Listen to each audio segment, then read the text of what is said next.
Today's video, so what we're going to look at is timers. Now, with any good garden, you've got to sort of have regularity, and you're going to be running a lot of lights, fans, different things. Now, we're going to go over a few of the timers and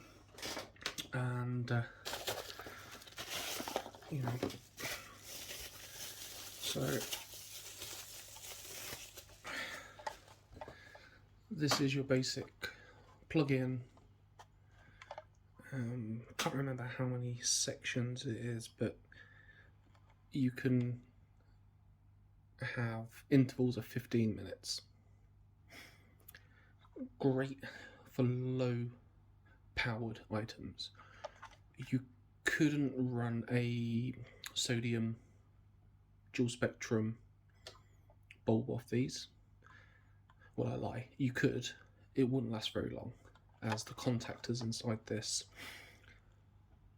not very big, and after a few ons and offs, the contacts inside will weld together and you will have a permanent on. And if you're running a 12-hour cycle, you've just screwed it up. You can use these on LEDs. LEDs don't have a large startup amperage. I'll just show you. So, this is a magnetic ballast. This is a, oh Jesus, Megalite 400 watt sodium halide, and it says there 4.5 amps. Now, it will probably run at 4.5 amps, but when you turn it on, you'll have a surge. Possibly hit 5.5, 6 amps when it first turns on, and that's one of the biggest killers of these. So wouldn't use one of these. They're cheap enough, 4 or 5 quid, but I would probably stay away from these.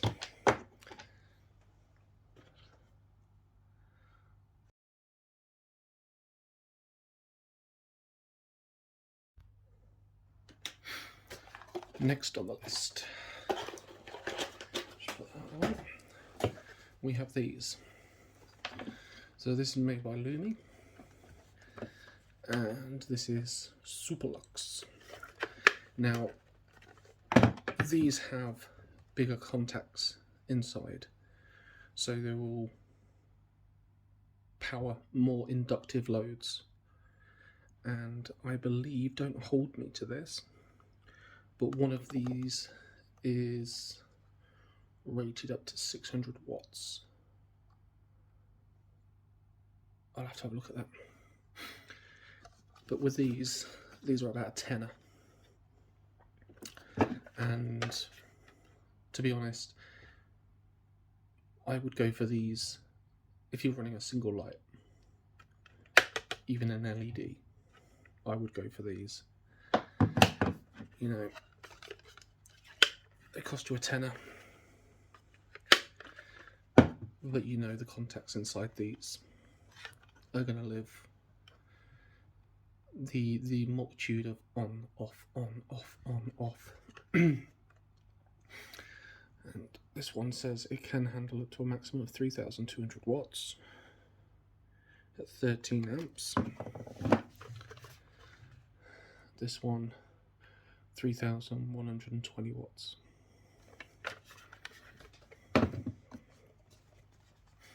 So yeah, stay away from the cheaper ones.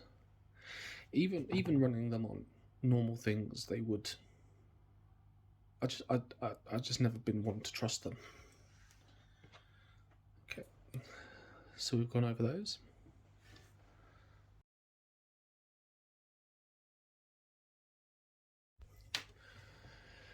And now for the big boys. So, this is a 40 amp contactor. So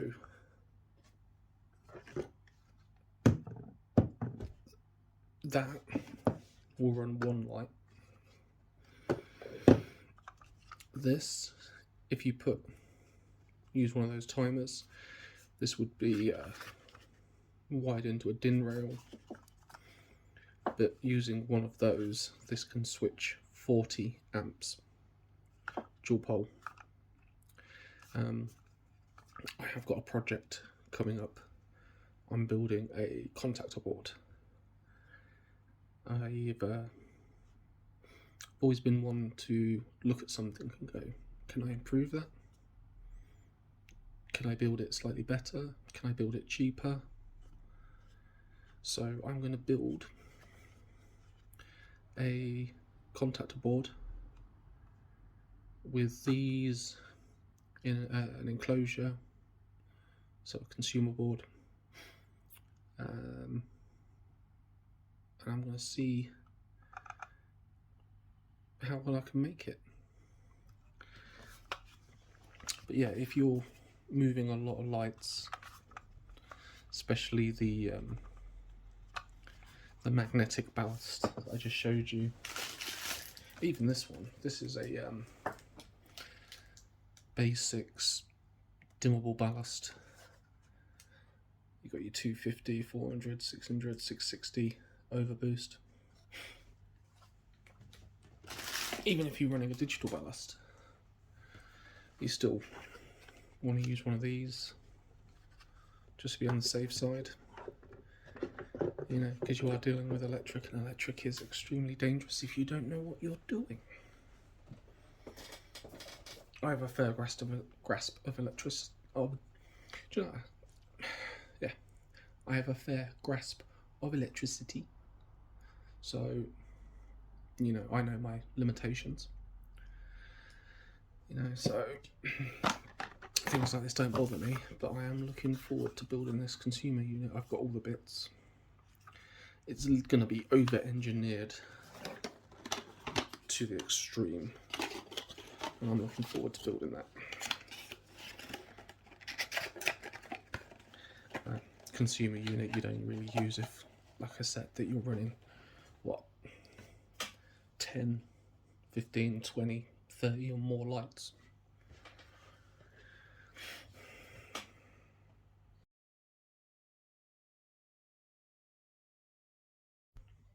So, just on the run through, these, cheap, but not ideal, especially if you're running a system that you want everything precise and you want it to run faultlessly.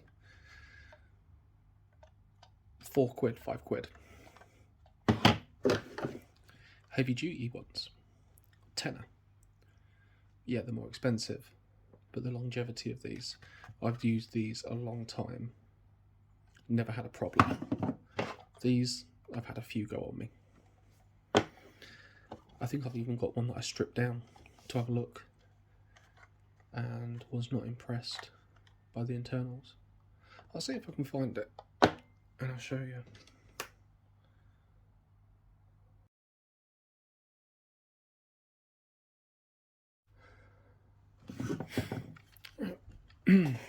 So I've got the cheap one, and as you can see,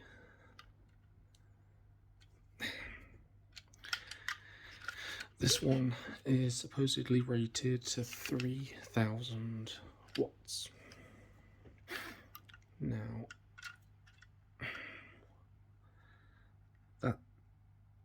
that's not even 0.5 mil cable. You know, power comes in, power goes out.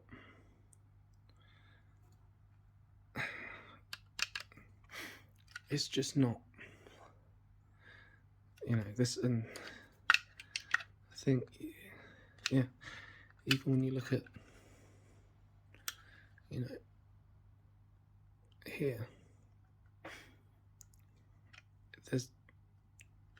they're okay for, you know, low amperage, but like I showed you with the magnetic ballast, do you really want to run a magnetic ballast on one of those? Do you really want to run anything on one of these? It's just poor. So yeah, that's the inside. Yeah, give you that. So bad, good. So yeah, and this is just my opinion. If you want to go for these, go right ahead. But now you can have a look inside one. I wouldn't.